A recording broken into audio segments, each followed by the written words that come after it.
Well,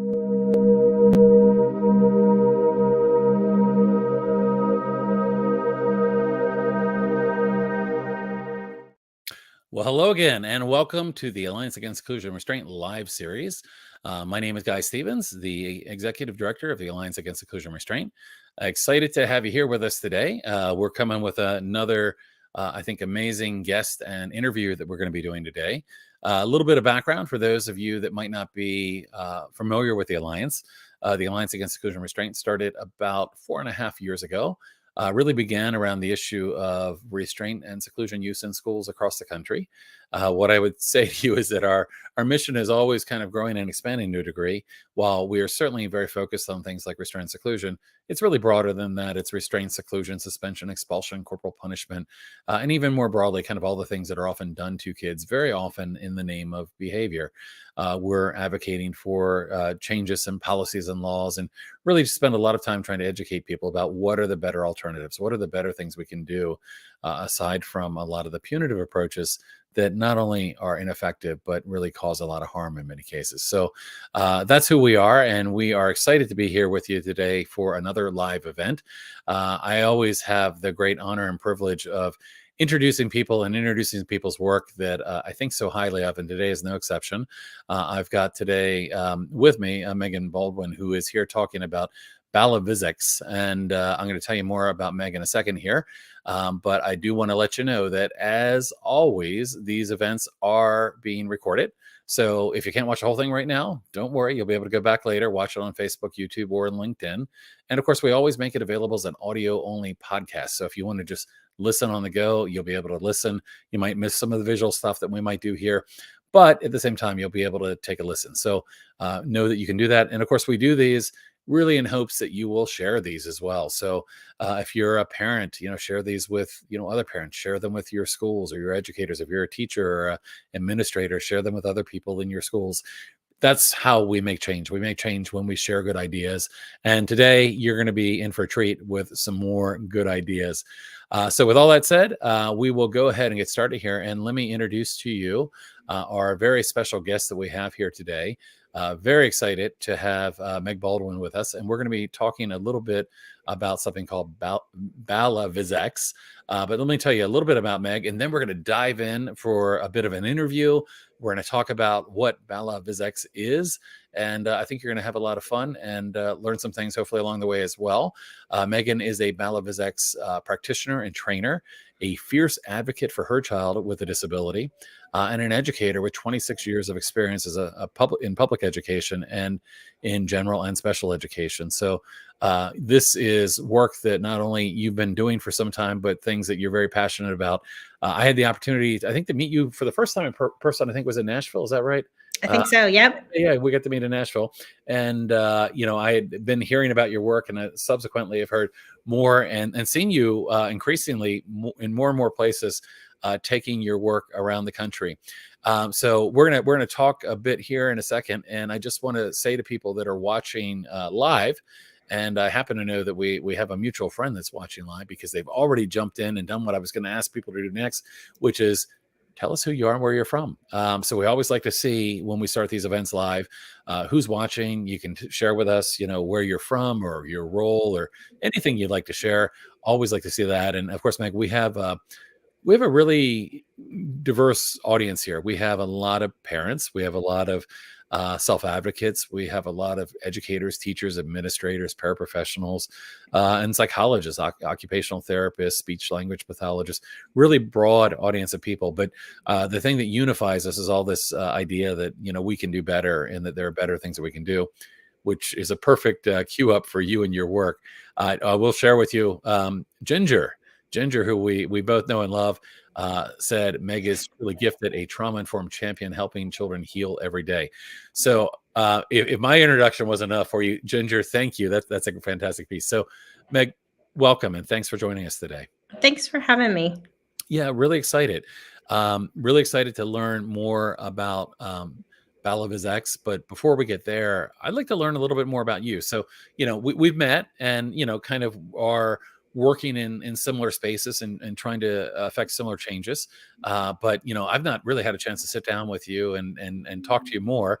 So hopefully we'll have an opportunity to do that. But I'd love to learn a little bit more about kind of the who you are. Of course, we gave a little bit of that in the intro, but I'd love to learn kind of, who are you? You talk about Bal-A-Vis-X, and we'll get there in a second, but, kind of as a fierce advocate. So tell me a little bit more about if you would, about your personal journey and your professional journey. Who are you and how did you kind of get to where you are? Sure. So the personal journey began in May of 2003 when our youngest son was born. He was a preemie and all of the things that go with NICU stays and very early childhood special education services were put in place very early with him, which we were fortunate to have. And then as he began school, things started to get harder. And I felt like his needs were way different than what anybody else needed, and that he needed to have a voice at that point. And that was my job, was to be the voice for him in a public school system. And I was teaching in a public school system, so I was blessed to have the language that I needed so that I could get folks to listen. So one of the things that I'm really passionate about is making sure that our parents understand their rights and understand that they are the most important part of their team, and they are the experts when it comes to the care and giving of the care of their children and their education. So that's something I'm really passionate about. I've always worked in Title I or lower income schools.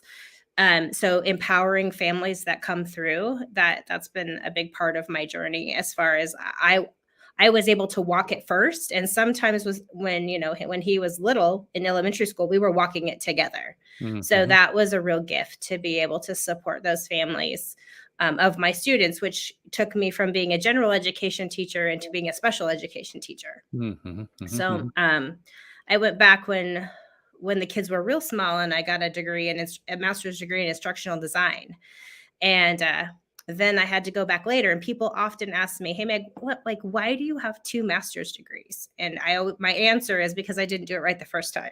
Like I didn't hit my target the first time. So that's where I spent general education, then special education, and then about 5 years ago, I worked at an elementary school that was going into the Kansas redesign process, Mm-hmm. which the idea is that elementary schools could take a really close look at the children and the families who walked into their doors every single day, and to redesign their instruction and their environment around the needs of those families. Mm-hmm. And that's where, the regulation space work began. And that's what I'm still doing today. So I still work a full-time job. I still walk into an elementary school every single day, and this year a brand new one. Mm-hmm. So and what do you do at the elementary school? Are you my title is I'm a regulation coach. Oh, okay. So okay. we have filtered out that I spend about 50% of my time with supporting kids directly, and then I spend the other part of my time supporting teachers directly in tier 1 regulation strategies. The title alone, I love that title of regulation coach. Tell me more about that. Tell me what does that look like? Yeah. So it is, we take a look at the kids from the lens of their brain biology, and where might those disruptions have taken place, and what behaviors are they showing us, and then what targeted interventions what brain friendly targeted interventions can we put in place to help those kids regulate within the classroom. And when we say regulate, sometimes people want to think that just means calm, and that doesn't always mean calm. What we like to think of regulation as my energy matches the situation in which I'm in. Fantastic. And you mentioned having a role with staff as well. And I'm a big believer in kind of, we, the adults, the staff, we come first, first Yes, from a standpoint of being regulated, because we're not going to help somebody else if we're not regulated.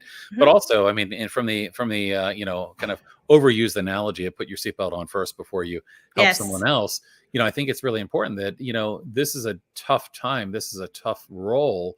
And, it's important that educators are getting what they need and taking care of themselves. And it's easy sometimes when you are a person that wants the help to put others' needs in front of yourself. But Yes. your regulatory needs are really important. So what do you do in terms of helping educators? So I was lucky enough to come into this situation with a staff that is not brand new to this information. Mm-hmm. So James Moffat, the principal here, has he's got a 4-year start on me. So we are really working now, helping those educators to. They are well regulated themselves. So Right. now we're really focusing on, okay, what are those tier 1 things that we can do for all of our Mm-hmm, kids mm-hmm, first? And then we can really take a deep dive into the kids that tier 1 just isn't enough, and what can we do for them?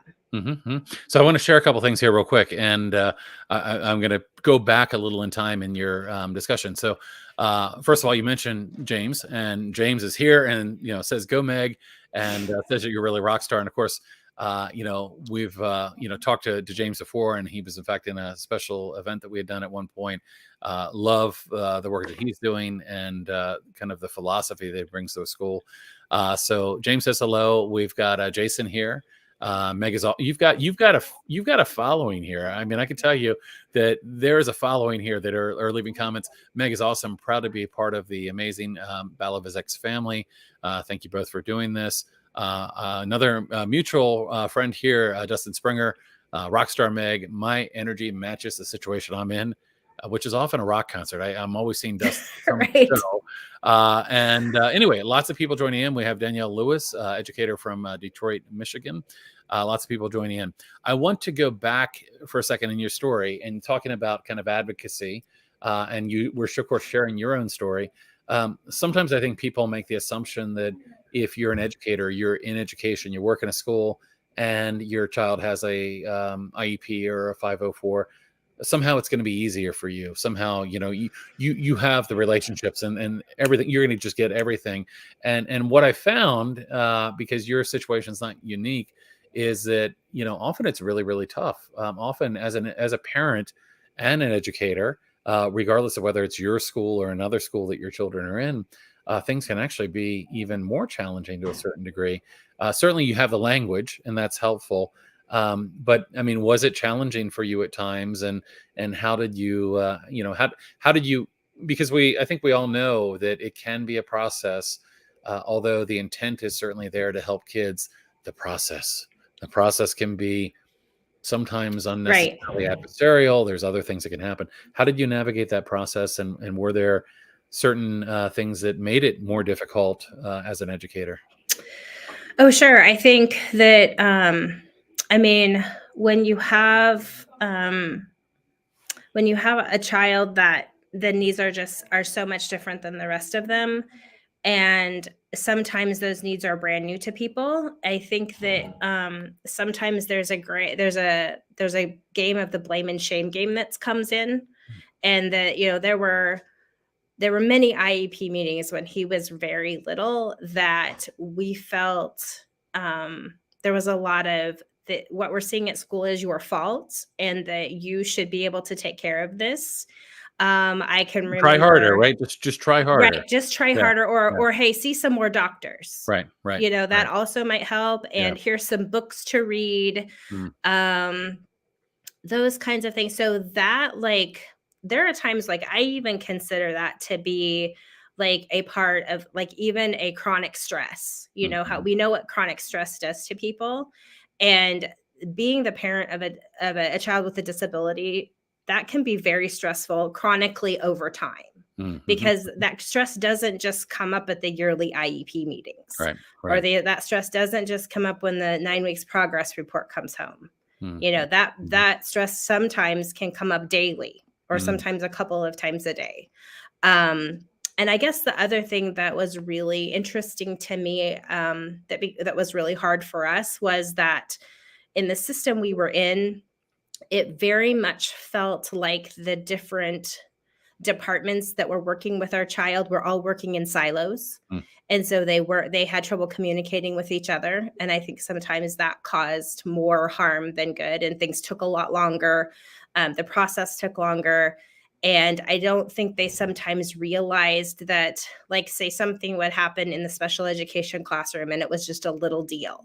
Well, they Mhm. didn't realize that something had also happened in the lunchroom and something had also happened on the playground, because they were working in such silos that they weren't Mm, communicating with each mm, other. mhm, mhm, mhm. Yeah, you said something else that really resonated with me when you were talking about kind of helping other families, and I think is often is the case sometimes when you go through this process, and um, you, whether you want to or not, have to learn how to navigate the process. I Yes, mean, absolutely. I remember early on reading emotions advocacy from Pete Wright, and diving into the IDEA website and trying to figure out all of these things, and to be able to do what really is probably my most important job in the world, which is advocating for my children and making sure that Mhm. they're successful. But you mentioned something about advice that you give to families, and I think it's so critical that people realize that they in fact are the experts on their Yes. child. But it very often the environment is not set up in a way that sees and respects that. I mean, very often parents feel a little overwhelmed, and it can be, if you're surrounded by six people with lots of letters after their name, Mhm. talking about your child, and often you feel like your opinion doesn't count. But it's Right. so important for parents to realize that they really are the experts, and of course, our children are experts on themselves. But it's a shift. It's a tough shift for people to make sometimes. So I love that you said that, and I couldn't agree with you more. It's such an important thing for people to realize in advocating, that they really do bring so much to the conversation. If something doesn't seem right or feel right, it's important for people to ask questions and to understand. But a tough Right. process. So you've definitely come up through this, kind of through multiple, which I believe probably makes you even better qualified in terms of being an educator and being empathetic and helping parents. Not to say that everybody has to have that experience, but certainly I'm sure you have a level of understanding. So before we get into really talking about what you do now and Bal-A-Vis-X, tell me a little bit about your journey in terms of, I know that you are somebody that's looking through a trauma informed lens, and that you are somebody, as I look over your shoulder and see your diagrams there of the brain, that you are very aligned with kind of the science out there. We often say at the Alliance, when people ask us, like, the questions like, what do you want us to do instead, or what's the approach, we often say trauma informed, neuroscience aligned, relationship driven, and collaborative, right? Those are the essence of things that I think are really, really critical. So tell me a little bit about your journey in terms of kind of getting into a trauma informed space and into the brain science piece of this as well. Sure. So, oh, where it all began was, it's so interesting now that I go back and look at it, because this was such happen chance, was that I knew a child psychiatrist who, we were not her patient, but we were her friend, and we were just talking about, like, just the struggles that kids were having in schools. And she gifted me a book, and it's not the first one that a lot of people have read, but the first one that got me going was Dr. Perry's Born for Love. Hmm. So that was my very first book, and that got me, like, into his work, and that just sent me down that rabbit hole. And then it I in my job is hard, and my job has been hard for a long time. We can't do this work alone. And I've always had the mindset of, if I can learn something that is somehow going to make my job easier, then I need to learn those things. And I have found that trauma informed and brain aligned and brain friendly strategies actually make my job easier. Hmm, mhm, mhm. So that's where I And of course, there's an and there. Not only do they make your life easier, and they're better for the yes. students, and they're better for the staff. I mean, it really is so important that there's so much benefit to doing that. So a couple more just comments here to share. Uh, we've got Brianna saying here again, Meg is amazing. You've got a great list of supporters here. We have Mary that thrilled to catch us. I'm a mom from New York State, now homeschooling my non-speaking 6-year-old son as he recovers from trauma in public schools. We're so grateful for this help, and that brings up a great point that although we think about a lot of schools moving and shifting into trauma-informed approaches, There are a lot of places that haven't, and there are a lot of places that are on that journey that still are inadvertently causing trauma. Correct. There's a lot of practices out there that Hmm. maybe have good intent but are really harmful for kids, and we've got a lot of work to do for sure. And that's, I Yeah, we think, do. programs like yours are so critical. Somebody else saying hello from Warsaw, India.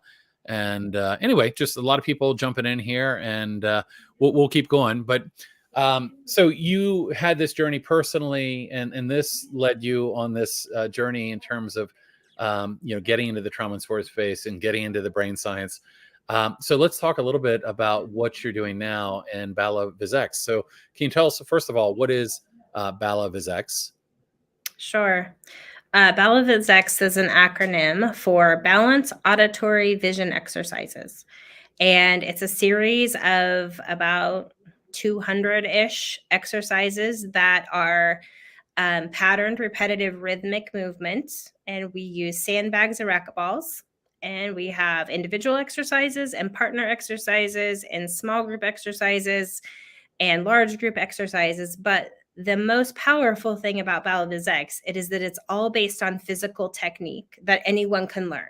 Hmm. It's not based on luck. It's not based on if you're musical. It's not based on if you are naturally rhythmic or naturally athletic. It is based on physical technique that we can teach you to do. And we can teach just about any human to replicate that technique. And what's the purpose? So, I mean, we have these exercises. What's the Mhm. purpose? Why Bal-A-Vis-X? So, in our work, we know that patterned, repetitive, rhythmic movement is good for the brain. The brain enjoys pattern and repetitive, and it helps multitudes of how our brain functions, because that's where we come from rhythm. Life starts with rhythm, Mhm, even mhm, in utero. And Bal-A-Vis-X, and you can get the same kind of benefit from things like running or swimming or biking. Those are all great pattern, repetitive, rhythmic movement activities. They're just not super classroom friendly. mhm, mhm. So Bal-A-Vis-X is something that is classroom friendly. We can bring this into a building. We can bring it into a classroom. We can Mhm. bring it into a nursing home. And forgive my simple line of questioning here, Sure. but another why, and the why is, well, why would we bring it in our classroom? So it's these exercises, you can bring them into the classroom.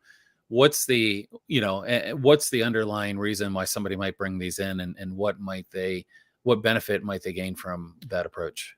Sure. So the benefits of Bal-A-Vis-X are very wide and very deep. So I'll try Mhm, and hit these just kind of quickly. But when we're looking at regulating the system, when we are looking at regulating the brain, patterned, repetitive, rhythmic movement regulates our nervous system. It also promotes like neural connections and healing and all of those kinds of things. So idea number two is that when we get into some of the group exercises, that we can physically practice some of those executive functioning skills, things like working memory, mm, things like decision making, things like impulse control. We can use these exercises to create conditions to where we can physically practice those skills with kids. mhm, mhm, mhm, And then our third area that we focus on is those castle core competencies, those SEL core competencies. mhm. And when we put the exercises into a small group, then we can also physically practice those skills. Hmm. So I want to drill down into number one, because number one has a lot of importance to the work that we do here, and that is, people are often looking for, what do I do instead, and instead is often instead of things that they're doing that aren't working, which might be restraining and secluding a kid, might mean suspending or expelling a kid, but really what it means is we have a dysregulated kid whose needs aren't being met. So Correct. thinking through that lens of a dysregulated kid, so these techniques are, as I understand it, things that can help people to become regulated. So how in practice might somebody use these things? Not only in a sense of well, let me just stop the question there and say, to make kids aware of their own feelings and sensations, and how it feels to be dysregulated or regulated. How is this used in practice? Sure. So that the exercises also require focus and attention. And Mhm, so there we have had folks refer to Bal-A-Vis-X as being a type of physical mindfulness. And so you have to, it requires our focus and our attention and for us to be in that moment. And when we have an exercise and we are performing that and we were using it as a mindfulness activity, the minute that we lose focus, we might, the racket balls might fall to the floor. And that's instant feedback that tells that I need to check in with my body and say, okay, what am I feeling right now? What is that second when I become unfocused? What does that feel like? Because they were able to see it. They were able to see that they were unfocused. Sure. Right. So as far as the patterned repetitive rhythmic movement, that is something that with Bal-A-Vis-X, it's very powerful. And I wish I had a better elevator speech, but we do have some video. Oh, yeah. Yep. Okay. Yep. Can we just pull up a couple of examples and then we can kind of talk about what folks are seeing? Absolutely. You want me to start out with everyone, or? Yeah, go ahead. Okay. That's just a 40-second clip that gives kind of everybody kind of an idea of what it looks like. Okay. Oh, and we don't even have any ads. That's great.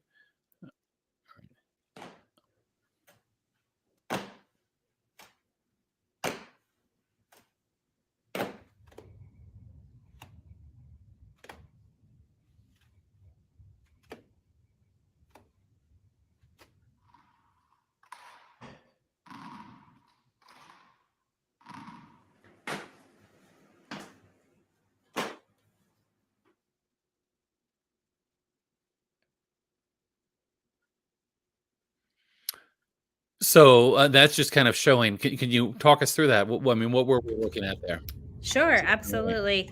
So what you're seeing there is you're seeing some small group exercises of a very, this is, okay, so if you...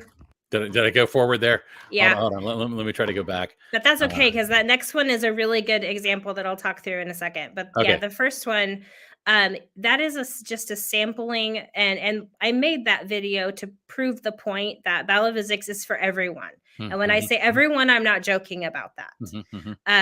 The techniques are simple enough that we can have any human being can learn them. And if they can't learn them, then we have 1,000 modifications we can make so that everyone can participate. So in that first video, you also saw, if you probably heard it, that the sandbag exercise was also the same rhythm as the racquetball exercise. So the exercises then can be overlaid on top of one another depending on the skill and ability. So that leads to no one's ever left out. Gotcha. Everyone can be a part of that group rhythmic experience. And from a kind of neuroscience lens here, when we're doing that, that rhythmic motion, what's happening in our brain and our nervous system. You compare this to kind of focus attention, but are we seeing the same kind of changes in our nervous system in terms of like our parasympathetic nervous system and helping us to gain calm? Is that what we're seeing happen here? Right. I think that's what we're seeing happen. I often compare it or liking it to rocking a baby in a rocking chair. It's just about the same rhythm. Rocking a baby in a rocking chair. It's patterned, it's repetitive, and it's rhythmic. Okay. So do you want me to move on to another one of these videos? Yeah, go ahead. Okay. This one, as we watch this one, what you're seeing here is when the person who has 2 bags at a time, the skill that they are practicing is the pause or the wait. We ask kids to wait for something all the time, and that waiting is nebulous. What does that mean? That particular exercise, they can see what it means to wait. Sorry, I'm trying to get back to my list here. Oh. All right, there we go.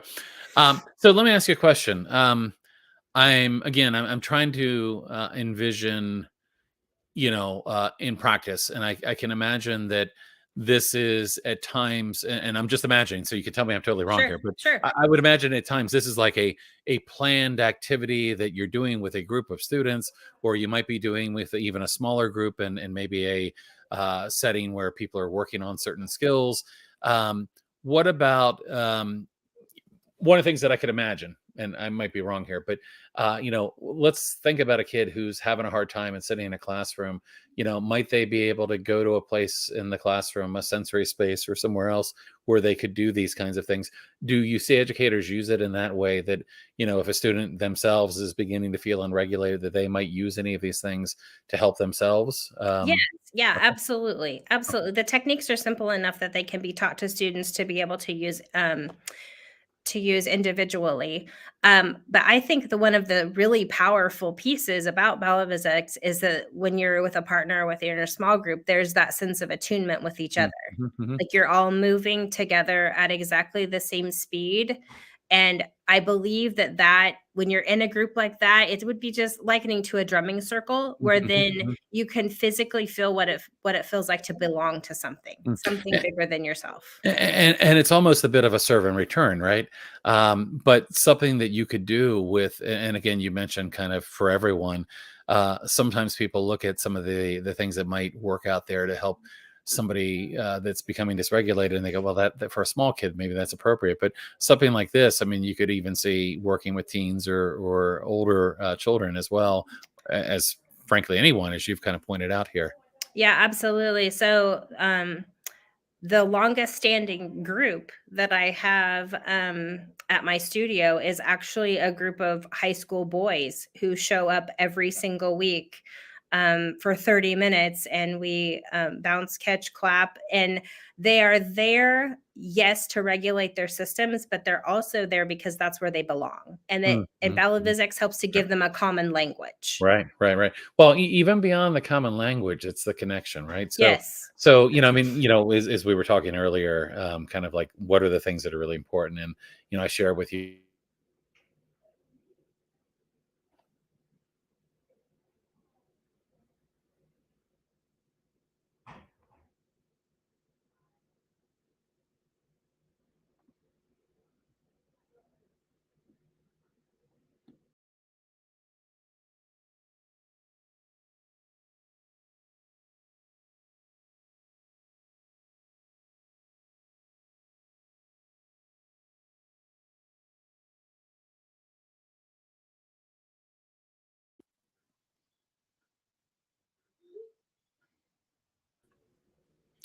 Can you hear me? Yep, I'm back. Okay, I'm back as well.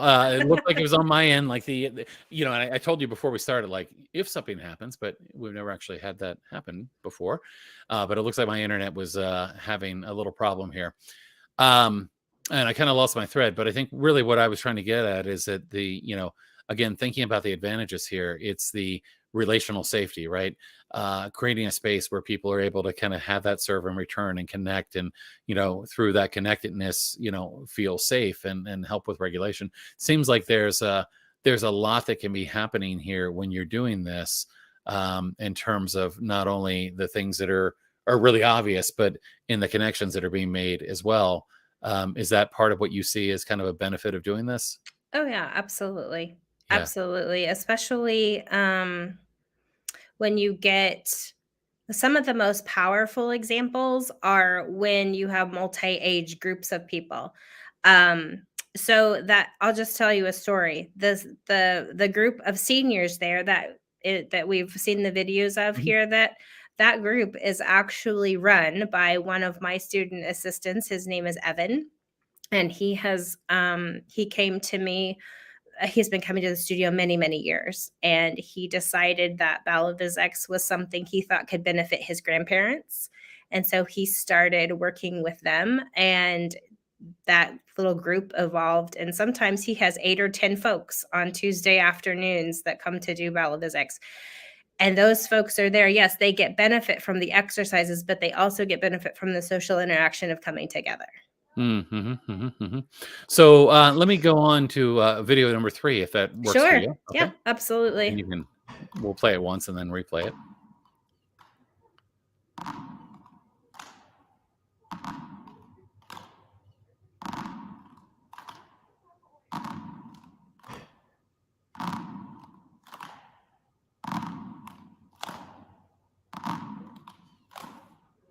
All right, and I'll let you talk about that, and we can replay it if we want to. Sure, absolutely.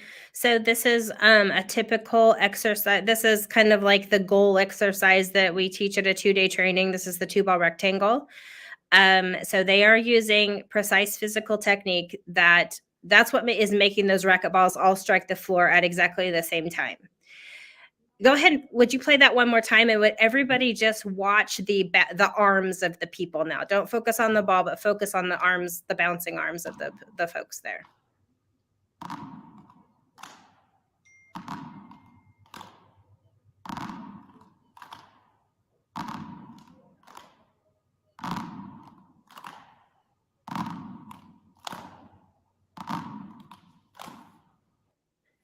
Go. Okay, so those folks actually are all in sync, not because the arm is coming down at the same time, but because the arm is coming up at the same time. That's the cue.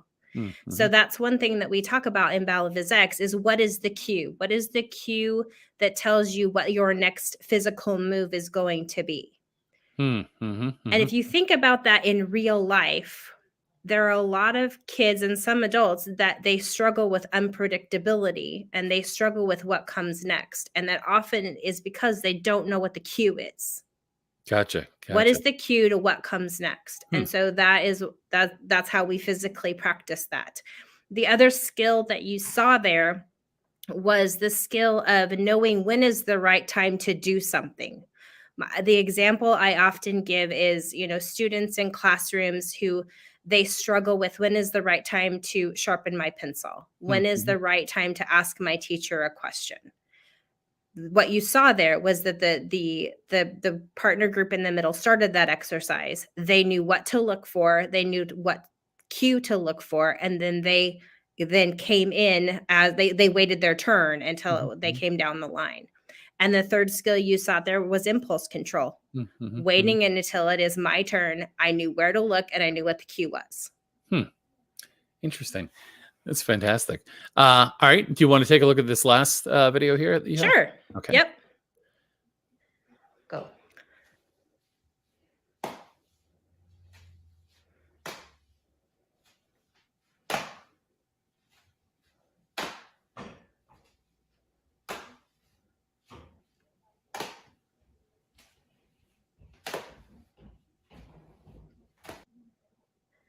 Go. Okay, so this one, actually the most important part about this video is not on the end of this one, and I'm a little bit sad about that, but these two were working together and one of them made a mistake. And the most important part about that video is that they were able to figure that out. They did not need an adult to step in. They knew what the technique was and they knew what it should look like, and they were able to regulate their systems enough to solve the problem themselves. A physical way to practice solving a problem. Wow. Yeah, that's great. And I have to say, they're two adorable kids. They are. They are twins, and Yeah. so there may or may not have been a little bit of prompting before I shot this video. Sure. Well, let me remove the screen here, unless there was anything else you wanted to share on these screens. No, I think that's good. Perfect. Yeah, this is really interesting. So, tell me, this, kind of in relation to the trauma informed and brain aligned work that you do. What is, I'm trying to think from a very practical standpoint, like what is the need that precipitates an educator to think that a solution like this might be something that might be helpful in their classroom? So what is the underlying need that you often see when people are reaching out to you about this? Sure. What are they trying to accomplish, and how do they determine if they're able to do that? Yeah, absolutely. So what we often see is challenging behavior in classrooms or maladaptive behavior that has served them well at some point when they don't need at school anymore. That is often behavior that shows up in things like inattentiveness, impulsivity, not being trouble working with peers, trouble working in cooperative groups. Those are the behaviors that we can see. And that's why people are to the point now that we know the why behind it. Now we need to know what to do about it. Right. Right. So this is kind of part of the what to do about it. So, Yeah. and really, I mean, I'm just thinking about what you've shown us, and really, this is not just a matter of I initially was thinking about it from the standpoint of the regulatory piece, right? Hmm. Of the rhythmic and the motion, but that's only a piece of it. I mean, there's parts of this that are, as you mentioned, focused on impulse control or Hmm. predictability. So there's really a lot more going on here than you might think when you look at it at a surface value. Yeah.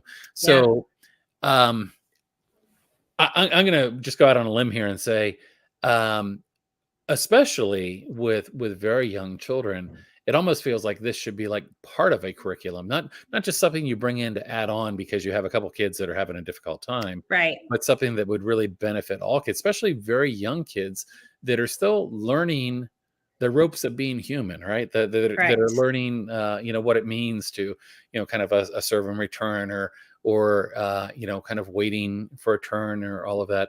I mean, do you find that people are beginning to implement this type of approach? And of course, I'm going to have you tell me more about the history here in a minute. But Sure. do you find that people are beginning to implement this more kind of as a, not to solve problems, but as a good practice?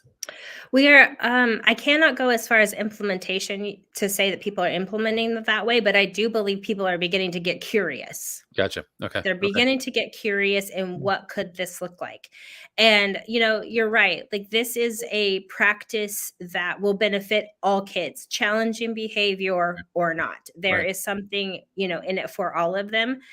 And one of my favorite principles of Bal-A-Vis-X and that I spend some time talking about during training and that we've thought about for a long time is that once you've learned an exercise and that exercise is yours and you are proficient at that exercise and you enjoy it, then that doesn't necessarily make you entitled to that exercise. That makes you responsible to teach that exercise to someone else. Mm-hmm, And hmm. so at that point, we take it from I've learned the exercise to the nuances of teaching that exercise to someone else. And as we all know, in the world of education, once you can teach something to someone else, then you've really internalized it. Absolutely, absolutely. So I've got to share this comment because Dustin put into the appropriate education terms what I was trying clumsily to say, but this is really about a tier one practice, right? Yes. This is something that you could and should do. And again, I'm going back to very young kids, but I mean, I think about, I can see the value for any child, but again, incorporating this into just general programming for kids in preschool and kindergarten, it seems like there would be a tremendous amount of benefit. The expectations that we're often putting on kids now in kindergarten, the push for academics, and things that I think developmentally not all of our kids are even ready for. Um, it seems like something like this would be really beneficial. So, Dustin, I hope you're going to tell me that you're going to do this as a tier one intervention in your school for kids. So, I'd love to see more of that. I think it really could be really useful there. And we've got a couple comments here. Mary says, agree. This is super cool. Really, I can't wait to share this with our favorite people. And of course, that's why we do these events, is that we want people to hear about good ideas and share them. And we'll talk more in a minute about what they might be able to do to bring these kind of practices to their school or to their district, or how to get training. And our friend Joe, who was talking about you last night, as I told Yay, you. Joe. Yeah, he's on here to say, and he had many, many good things to say about you. And a couple comments here. Jennifer says, reminds me of when I was little on the playground playing song rhyme games, hand clap types movements, and other with another by yourself. And Jason said, generally age 6 and up, but honestly, any age a person can grasp it. The great thing is that it's nonverbal, so literally anyone can do it. Lots of great comments. So I want you to tell me a little bit about, and you gave me a little teaser, but I have no idea what the details are here. You said that there was an interesting kind of origin story behind this. So tell me a little bit about where this comes from, and how you came to it as well. Sure. So Bal-A-Vis-X started like over 30 years ago by the creator. His name was Bill Hubert. And at the time, he was an elementary school teacher in Wichita, Kansas, and he taught first grade. And he noticed over time that the children that he taught fell into three groups. the first group, which was the largest group, was the group of kids that you gave them the curriculum and you taught the curriculum to them and they learned it and they moved on and they were ready for the next grade. That was the first group. And then the second group of kids was the kids that struggled a little more. But if you gave them a little extra time and a little extra instruction, they usually kicked in between like Christmas and spring break. And then the third group of kids that was the group of kids that no matter what you did for them, they still struggled to learn. And so Bill decided all these years ago that he had to figure out what he was going to do with those struggling learners, or he had to get out of teaching. And he came from a lens of martial arts. He was a martial arts teacher at the time. And so he began to observe kids through that lens of martial arts. And what he noticed is that the struggling learners were also the kids who didn't know how to make a swing go on the playground, or they had trouble walking the balance beam, or they couldn't stand on a chair and jump off and land on 2 feet. And so he was not a neuroscientist, he was a teacher. But he thought, I wonder if I can remediate some of these outward kind of dysfunctions that I can see with my eyes, would that make a difference in their learning? He didn't know, but he had decided he had to do something for his students. And so he started to do some reading, and through word of mouth, he heard about this nun at the convent, and her name was Sister Agadia. And the word on the street was, if you had a kid who had trouble learning to read, you took them to see Sister Agadia and she would help them.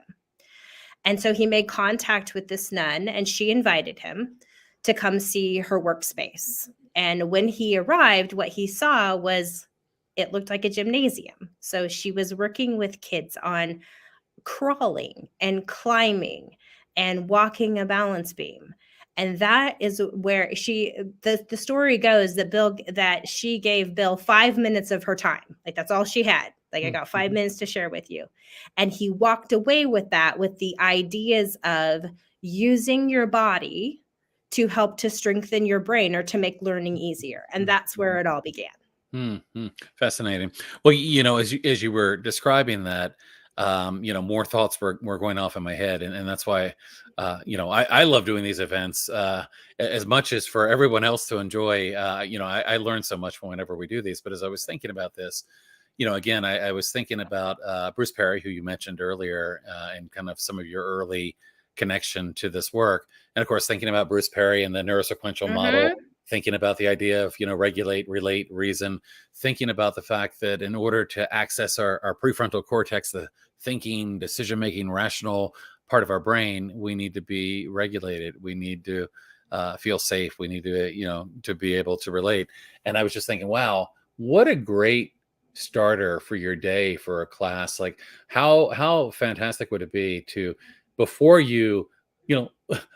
let's turn the on switch on the cortex by doing something like this before we actually go into something that we expect kids, like, sit down and be ready to learn. And wouldn't it make sense if we're priming people to be ready for that? And this seems like it would be a great tool for doing that. And Dustin did respond, and thank you, Dustin. He said, we do, thanks to Meg's awesome training. So another school out there, Greyhawk Elementary, I believe it is, that they're doing these things, and that's fantastic. I also have, and I probably may have mentioned to you that we get people from all over the world that join in on our program. And sometimes I'll give examples and say, we get people from New Zealand, and almost always on cue when I say that, Linda joins. Linda's in New Zealand and talks about a Maori stick game, and that she sees similarities with. So I'm sure there's other practices that are in that same vein. But again, thinking about that rhythmic, activity and kind of engaging the cortex, it seems like there's a lot of power there. And rather, we often, put kids in a room and, maybe we sit them in a circle and then expect them to turn on their brains and be ready to go. Interesting. So, that tells us about how this came to be. How did you come to find this and then decide, well, this is really interesting, and I'm going to be a practitioner for this. So what's your story of finding the connection and then beginning to do this work? Yeah. So I was working at a health and wellness magnet school for Wichita Public Schools. And Bill did, the creator did a training every summer at Friends University in July. It was always the same week, always the same 3 days. And we had my principal once May had some leftover in-service money. And he gave us two choices. And we could either go to Bal-A-Vis-X training or we could go to math training. And I just, yeah, right. So I decided, I'm okay, with you. whatever. Yep, I'm gonna go. Yeah. And they offered some CEUs so I could grab some grad credit while I was there. And so I went. And one of the main things that we like to do during training is we bring in students or individuals so that the participants can see us working with someone from ground zero. What does Bal-A-Vis-X look like when you start? Like on day one, what does that look like? Mhm. That's a really valuable part of our training. And at this particular training, he needed volunteers. And so I brought our youngest son in, and he was a third grader. He had finished third grade, and third grade had been, it was a mess. Third grade was really, really hard. And I knew that we needed to do something. What that was, I had no idea at the time. And so I brought him, and we then spent the next year or so working privately, with Bill in his studio. And what it did is it turned Callan from an I can't kid into an I can kid. Like Mhm. I can try something once. And that was the biggest benefit. Wow. And it was at that point I took that training, and then I was teaching general education at the time. I was teaching in a 5th grade classroom. And luckily, there had been a few other folks in my building who had attended the training the year before. So I had some mentors in the building, and I had just the right amount of support. And I had a principal who then supplied my classroom with the sandbags and the racquetballs. And that was about the time that kids were starting to struggle with like attention spans and getting task initiation, getting started on things. And I thought, you know what, these worksheets and all these overheads, this is not working for me. Right. I kind of had the same idea that Bill did. Like, I have to figure out how to help these kids, or I have to Right. get out of education. Right. And so that it was a group of 15 fifth graders, and that I still remember them. They were my very first group, and we got out the sandbags and we muddled our way through it. And the differences I just saw in their attitudes towards learning, that is what really changed first. Mhm. And maybe I had a young student at the time who was very shy and spent a lot of time just sitting by himself, and would have just rather, have crawled under the table and hung out. And by the end of the year, he had his own kit, and he was trucking himself, Mm. downstairs to work with the little kids. So Wow. Wow. yeah, based on a technique Right. that he could learn and be successful at. Right. Right. Right. So Yeah. that's where my journey started. And ever since then, I've used it in every educational setting that I've been in. So not only used it, but you actually, and correct me if I'm wrong here, but you actually do consulting and teach people how to do this, and teach people how to implement. Can you talk a little bit more Correct. about the kind of work Sure. that you're doing to, Yeah, sure. help others to do this? Yeah, so I have a home studio where I do see kids privately. Mhm. And I think that that's something I'll never give up, because I learned so much from those individual Right. sessions from when kids show up and their caregivers. And I mean, that's another super powerful way, is that like when they show up to a private session, not only are the kids learning the exercises, the caregivers are learning right alongside them, so that they can implement those exercises throughout the week. So, Mhm. and Mhm. again, it's something simple enough. The technique is simple enough that I can teach it to them fairly quickly. Mhm. Mhm. As far as training goes, yeah, we have a sprinkling of trainers across the country that everybody has kind of their different specialties. And so the basic training is a 2-day foundational training. That's like where we like to start most Mhm. Mhm. folks. Mhm. And that will get you the sandbag exercises and the beginning racquetball stuff. And then what we often see is people come for 2 days, and then they go back and they use it. And then we often tell people eventually you're going to have some people in your life who ask you what's next. Like, Mhm, mhm, we've mhm, exhausted the exercises we learned in the first few days, then those are the people who come back for additional training. mhm.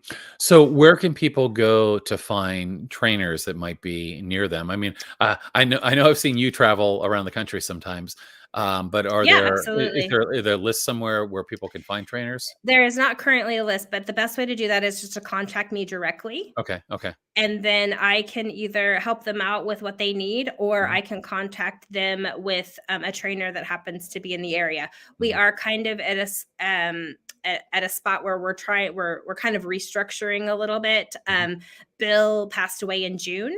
mm. And so his daughter Kate has graciously taken over the corporate part of Bal-A-Vis-X, Gotcha. and we are working our way through that. But if people would contact me, they can Uh-huh.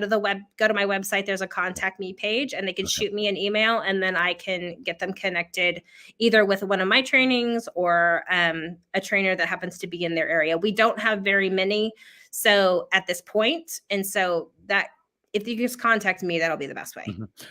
And you said that initial training was a 2-day training? Is that what you said? Yeah, the initial training is a 2-day training. Okay, gotcha. And, Yep. how many staff members might you train at a school when you do that? Sure. Yeah, absolutely. Um, we cap those trainings at 40 people. Mhm, mhm, So that often comes with the trainer plus an assistant. mhm, Um, mm. Depending on kind of the makeup on the training, like if it's a training of 40 brand new people who have never done any of the exercises before, then we'll bring in reinforcements. Now, if we're working at a spot where maybe 10 of them have had initial training and then we have 30 new people, we might not need an assistant. Just kind of Mm, depends on the mm. makeup of the group. Gotcha. And depending on the school, the number of classrooms and whatnot, um, do they, the supplies they need? I mean, it doesn't Great. sound like it's. I mean, the supplies are somewhat simple, but at the same time, do you offer supplies through Bal-A-Vis-X, or how do they get the things they need? And Right. So we have a separate company. Brent and Lori Schock Mm, run Bal-A-Vis-X Resources, okay, and they hand make all of those sandbags one at a time. They sew okay, them from hand, and then they import the racquetballs. So and then the balance boards. Those are all again handmade by Marty, who lives in Wichita, Kansas. gotcha. Yep. So Britt and Lori are just in a little town outside of Andover, but we can all work together on how to get that. The supplies are not expensive. A pair of sandbags will run you about $5, and then the racquetballs will run you about $13 a dozen. Gotcha, gotcha. Yeah, I just found a page, Balavix Balavix resources. So Yes, that's them. Yep, that's that's where them. you Okay, can, and you can also fantastic. get books and Yeah. DVDs and things like that from their website. So again, I mean, I don't know what the cost of training runs, but I mean, in theory, this is not something that would cost a fortune for a school to begin to implement. Correct. Gotcha. Correct. We try to keep it very reasonable so Mhm. that one of the things that is really important to us is accessibility. Gotcha, gotcha. And talk to me a little bit about, um, what you've done, or what's been done to kind of quantify in some way the results, right? So, obviously you're doing this to get certain outcomes. Has there been research, or do you have case studies that you share? Or, if somebody said, okay, well, this all sounds great, show me something that shows me that this gets results.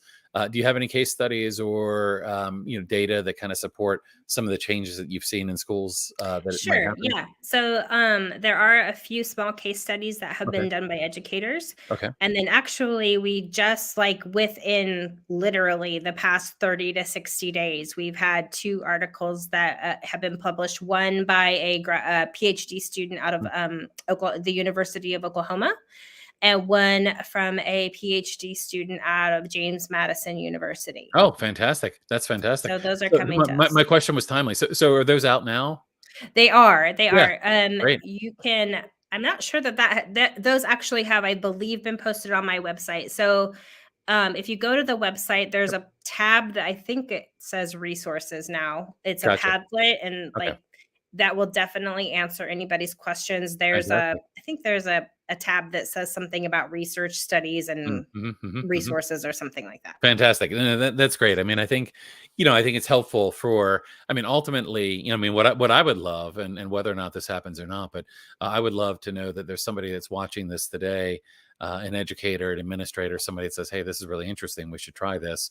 And maybe they have to make the case to their Yeah, school or district. absolutely. And it's great to have resources that you can go, hey, here's a couple of papers on this and what it Yeah. does. And of course, I hope they share this interview as well, because I think it's a great way to learn more about it. So that's fantastic.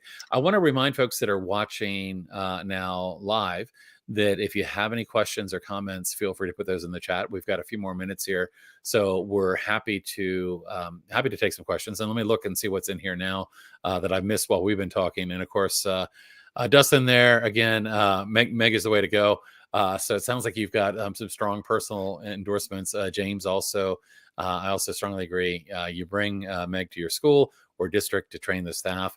And let's see. Oh, and it looks like you've got a training coming up in Kansas. Yeah, Hutchinson 28. That is a 1-day training. Now, I Okay. will say that we can negotiate 1-day trainings, but the expense that it's going to cost you to bring a trainer to your area for just 1 day, it's Right. more economical to bring somebody in for 2. Gotcha. Those 1 days are usually kind of local, regional, where people can get in 1 day and get back. Gotcha. Now, is that an Yep. open event that other people can sign up for? Or is Yeah, that... absolutely. Okay. There's a link to the website on the website that says training info, and they click on that. There's a link to register. Fantastic. And that's Mhm. where they would go for any other open events. Yep. Okay. Great. Absolutely. And then if they don't see something on the website that works for them, if they will email me, I can put them in contact with where we can get the schedule. I think right now we may have 3 or 4 on the docket for the end of the year. Fantastic. Across the country. And if you don't mind, and let me find it here. Do you mind if I put your email in the chat? Oh no, please do. Please okay. do. Yep. And the address I have is a Gmail. Is that appropriate? Correct. Okay, perfect. I just want to make sure. I don't want to give out the wrong address here. So I will go ahead and put that in the chat here for people that want to contact you. And I would also like an open invitation to, if we have a researcher out there who wants to specifically look at Bal-A-Vis-X and outcomes, that we would be open to that conversation. That's great. Definitely an area we would welcome more research done on. Yeah. Well, I'm just thinking that could be a really great thesis project as well, or a dissertation or something. Excellent. So I have a comment here from Jason. I'd like to say Bal-A-Vis-X is as close to a panacea as you will find for neurological and psychological conditions. So Jason is a combat vet. And he uses Bal-A-Vis-X in his practice right outside of Fort Riley. Oh, that's fantastic. And I think I have to acknowledge, like, I can't do this work alone. I have a huge support system of people who cheer me on. So I just have to acknowledge all those folks that have shown up today and to say hello. No, it's very apparent that you do, and I mean it says a lot because one, I know a number of the people that are showing up here today in support of the work that you're doing, people that we both probably know and think really highly of, but it just is a testament to the work that you're doing and the belief that people have in this work, and I think it's really fantastic. So. You also, I know, aside from, I mean, you're a busy person. You've got a full-time job. You do consulting. I know you also speak at conferences and events. And anything you have coming up in that vein? Yeah, so I'll be at Bridging to Resilience, which is coming up, put on by ESDAC. That will be the first week of November, I believe. We'll be in Wichita, Kansas for a couple of days. ESDAC has and I'll be there too, so I'll get to see you. Yay! So ESDAC has worked really hard to make that an accessible conference to folks. They brought it back to Wichita. The venue is very conducive to learning and to collaborating. So I would encourage anyone who could get here for that. It's just there. Thanks, James. November 6th through 8th will be in Wichita. And then we will be gathering together in February for the Attachment Trauma Network Conference in Dallas. Fantastic. Excellent. Well, this has been a great conversation. I really enjoy learning. And in fact, I almost feel like, I wish we could virtually do this, because I'm going to have Well, to come to one of your sessions and learn more and actually have the experience. I will find you at Bridging to Resilience, and Okay. we'll have a little lesson. All right. Sounds good. Sounds good. So unless there's any further questions, and I'm just looking to see if anybody has any other questions in the chat. Anything else that you want to leave us with here today? Anything else you want to share with folks about you, your work, your, kind of where you're heading in the future? I'll just Sure. give you the floor, and feel free to share whatever you'd like. People just have to know that we cannot do this work alone. It's too hard. We have to find like-minded folks, and we have to keep learning, and we have to keep asking questions, and we have to show up to the table curious every single day. We have to lead with curiosity. And I think that is where folks really decide to give Bal-A-Vis-X a try, is when they're in that mode of curiosity. Yeah, I couldn't agree with you more. Curiosity is so critical, I think, to not only helping kids, but helping ourselves. And Yes, absolutely. sometimes we get stuck there, and we make a lot of assumptions about children, but we also make a lot of assumptions about ourselves. So Correct. yeah, fantastic. Correct. Well, Joe just weighed in and Oh. liking to get the final word here. Said this was amazing. So I want to thank you for spending some time with us this afternoon and sharing about this. I've been looking forward to this, because I've been wanting to learn more, and I wanted actually, frankly, to learn more about you too, because I know we've met, but only really briefly, and your name comes up frequently in the work that you're doing. So I appreciate all that you're out there doing, and this is how change gets made. So thank you so much for being here today. Thanks for having me. It was fun. Absolutely. Good. I'm glad it was fun. I always tell people it'll be fun. And maybe that's why, it's because I have fun doing these, and I hope everybody else does as well. We got a lot of people kind of, let's see, needing training down in Texas. Okay. So, well, if Claudia wants to send me an email, I've got about 3 requests from Texas sitting in my inbox right now. So certainly we can work something out. Yeah. Well, one of the things that was floating through my head, and I have no way to magically make this happen, but wouldn't it be great if, and, I was thinking, oh gosh, I'd love to have a stack of some grant money to go towards something like this. I mean, it could be a really compelling thing to be able to offer, So number of more comments rolling in here. So grateful to have been here. I'm going to spread this great info. Thanks, Megan. And thanks, Mary. From New Zealand, you have a thank you as well. So know that what you're talking about today is working its way around the world. So thank you. Thank you for all you do. We will thank everybody for watching today, and invite them to join us again. We'll be here again in 2 weeks with another great show.